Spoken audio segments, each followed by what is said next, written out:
Good morning, children. Hello, fourth class. How are you? आज हम पढ़ेंगे पाठ थर्ड। क्या नाम है हमारे इसका? वृक्ष हमारे जीवन दाता। वृक्ष क्या है हमारा? ये है वृक्ष, ठीक है। फिर हमारे जीवन दाता है। क्या है? वृक्ष हमारे जीवन दाता।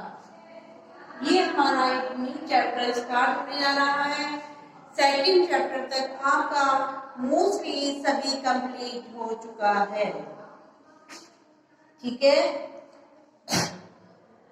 कोई भी चीज इसमें नहीं रही है, सब मैंने कंप्लीट करा दिया है। तो आज हम जो हमारा नया चैप्टर है इसकी शुरुआत करते हैं बहुत ही अच्छे तरीके से। तो करें स्टार्ट।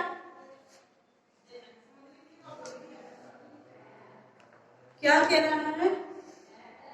प्रस्तावना। प्रस्तावना क्या कहती है?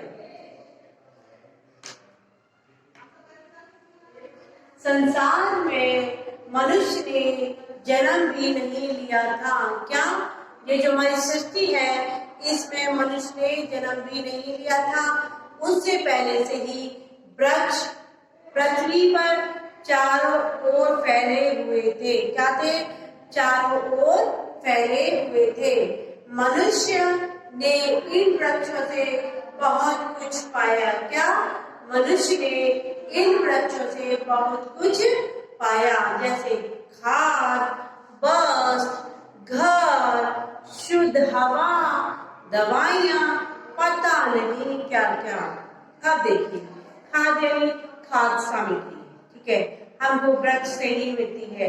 जैसे खाने की गेहूं है और फल है, फ्रूट्स है, सब्जी है, जो भी है सब हमको वृक्ष से मिलती है। वस्त्र भी एवं वृक्ष से ही मिलते हैं। आपने कपास का पेड़ देखा होगा, उसमें कपास आती है, उससे वस्त्र बनते हैं, ठीक है। और शुद्ध हवा हमें वातावरण के, उससे पेड़ों से शुद्ध हवा मिलती है। जब हवा चलती है तो पेड़ हिलते हैं, तो गंदी हवा को इधर उधर फेंकते हैं, साफ हवा को अपने पास एकत्रित करते हैं और जो हम सबको मिलती है, ठीक है। दवाइयाँ मिलती हैं। आपको नहीं पता कि बहुत छोटे छोटे पेड़ जो होते हैं उसमें बहुत ही महत्वपूर्ण दवाइयाँ छुपी हुई होती है, यहाँ की हम लोगों को नहीं पता है, ठीक है। और भी बहुत सारी चीजें ऐसी हैं जिनका हमको अभी तक ज्ञान भी नहीं है, पता भी नहीं है कि वृक्ष के अंदर क्या क्या चीज होती है, ठीक है।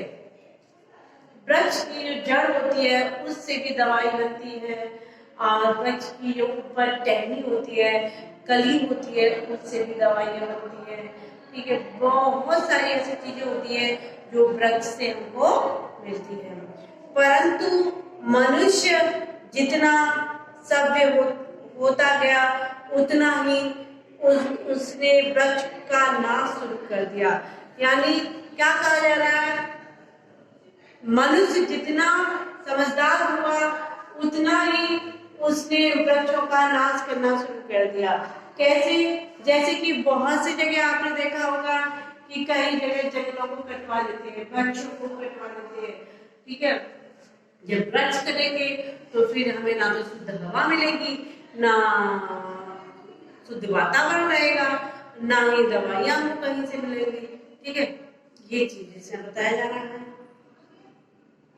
इसी कारण से पर्यावरण भी दूषित होता जा रहा है, राइट। क्या है? जो हमारा वातावरण है, पर्यावरण है, दूषित क्यों हो रहा है?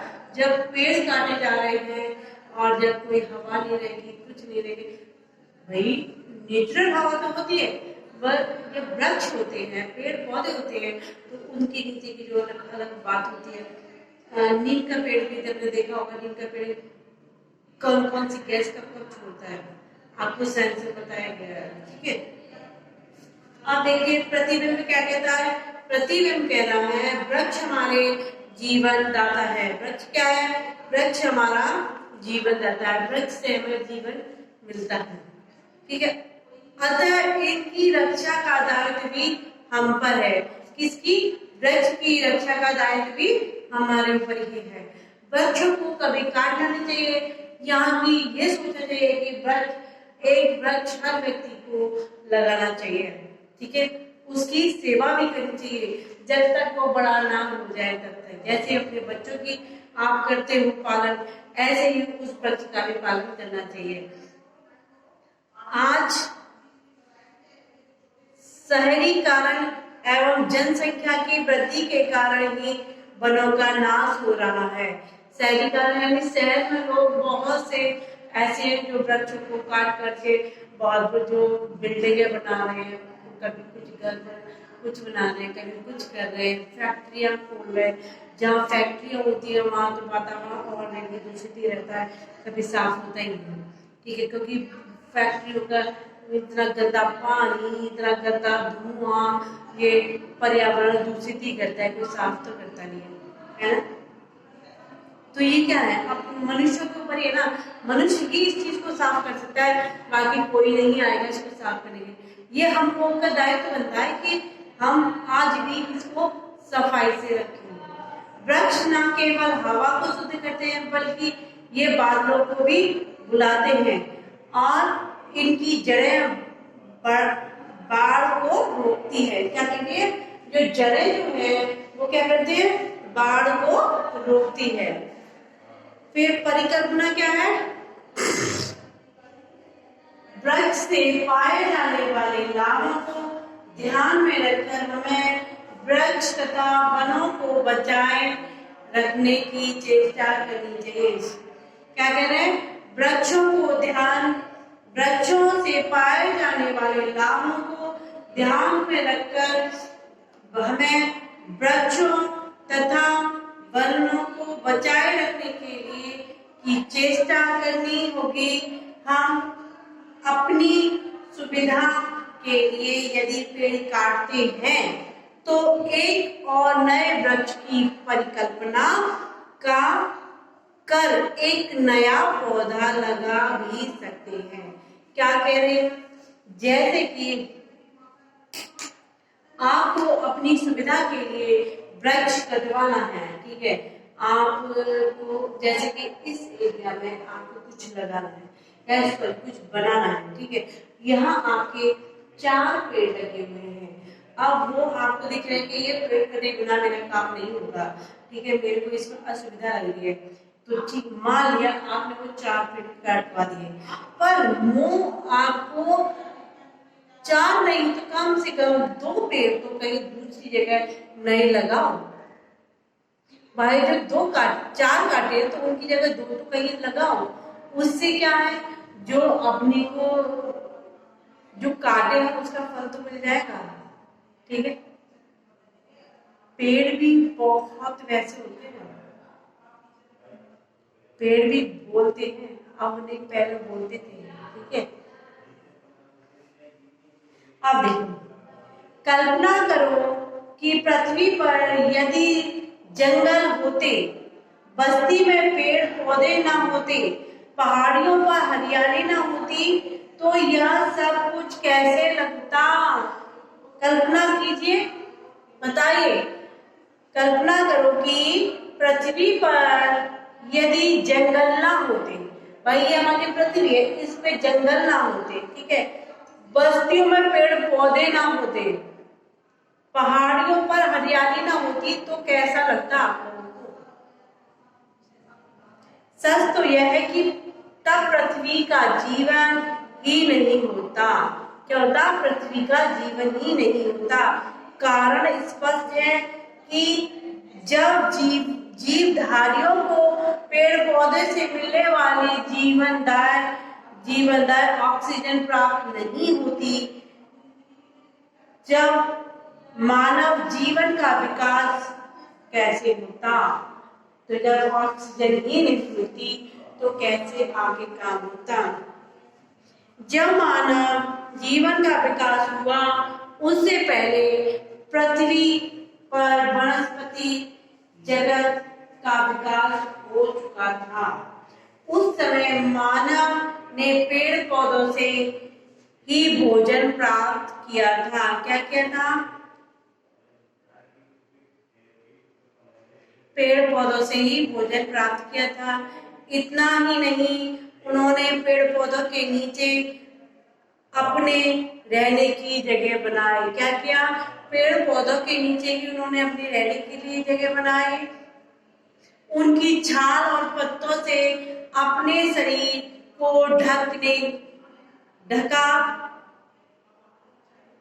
उनके फल और कंदमूल खाकर अपनी भूख मिटाई। पेड़ की टहनियों और पत्तों से अपने लिए घर बनाया। आग जलाना सीखकर सूखी टहनियों को जलाकर ठंड से अपने आप को बचाया और भोजन को पाकर खाना सीखा। क्या कह रहे हैं भाई? जो पहले आदि मानव जो व्यक्ति था, जो सृष्टि में आए, अपनी सजीव संसार में आया था सबसे पहले, तो उसके पास ना तो उसे रहने का यही था, भाई मकान कैसे बनेगा, घर कैसे बनाना है, क्या करना है, पहनने के लिए उसके पास कुछ नहीं था। तो उसने सबसे पहले क्या किया था कि अपने बदन को ढकने के लिए जो पेड़ पौधे के पत्ते थे उसको लपेटकर अपने बॉडी को ढका। ठीक है।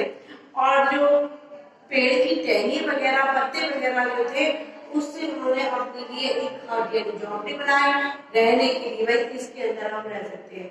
और जो पेड़ पौधों में फल फ्रूट जो होते थे, भाई फल वगैरह के पेड़ जो होते थे, उनसे कंदमूल खा के उन्होंने अपना जीवन जीना शुरू किया। ठीक है। तो यहाँ हम लगा देते हैं इसका।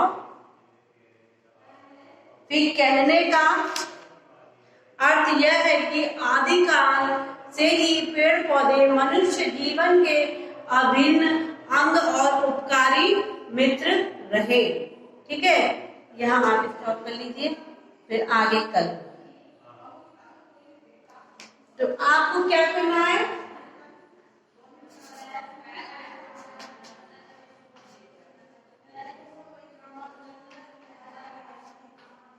जितना मैंने पढ़ाया उतना आपको रीड करना है। ठीक है। और 5 सेकंड में शब्दार्थ जो है आपके, वो आपको याद करने हैं।